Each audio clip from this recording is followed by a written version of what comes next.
अस्सलाम वालेकुम। मैं मोहम्मद आसम शाकर और आप देख रहे हैं मेरा YouTube channel daily health idea. हलवा बराए असाबी कमज़ोरी, तकवीयत, याददाश्त, हिकमत की दुनिया के सुनहरी नुस्खा जात।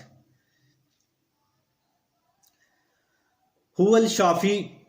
नंबर 1, देसी अंडे 24 अदद। नंबर 2, काले चने भुने हुए 250 ग्राम। नंबर 3, इलायची खुर्द 10 ग्राम। नंबर 4, बादाम 250 ग्राम।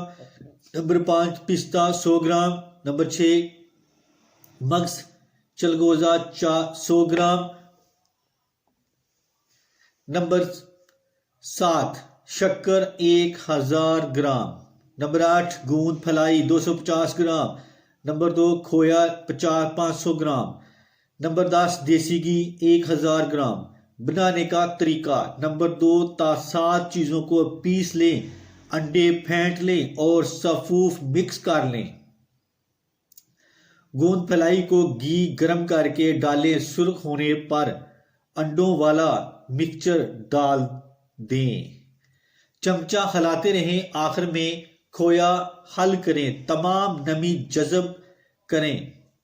फ़वाइद: जिस्म, पट्ठों को ताकत, याददाश्त, दिमागी बोझ, तर्क ऐनक, सर्दी के असरात खत्म, हसाबी कमजोरी, दायमी नज़ला ज़ुकाम, खांसी, पुरानी दर्दें, कमर टांगों का दर्द शाटिका, डिस्क प्रॉब्लम, मोहरे कोहले में दर्द, जिस्मानी खिंचाव, भूख की कमी, खाया पिया ना लगना, डिप्रेशन वगैरह वगैरह के तमाम मामलात इंशाल्लाह इस फार्मूले से हल हो जाएंगे इंशाल्लाह। मजीद मालूमात और राब्ता करने के लिए नीचे मौजूद नंबर पर राब्ता करें। अगर वीडियो अच्छी लगे तो शेयर करें। हमसे किसी भी मर्ज के मुतल्लक इलाज की मालूमात, फ्री मशवरा और म्यारी तैयार शुदा अद्वियात हासिल करने के लिए व्हाट्सएप नंबर पर राब्ता कर सकते हैं। तो इसके साथ ही मैं अब इजाज़त चाहता हूँ। दुआ में याद रखना और अपना खास ख्याल रखना। अस्सलाम वालेकुम।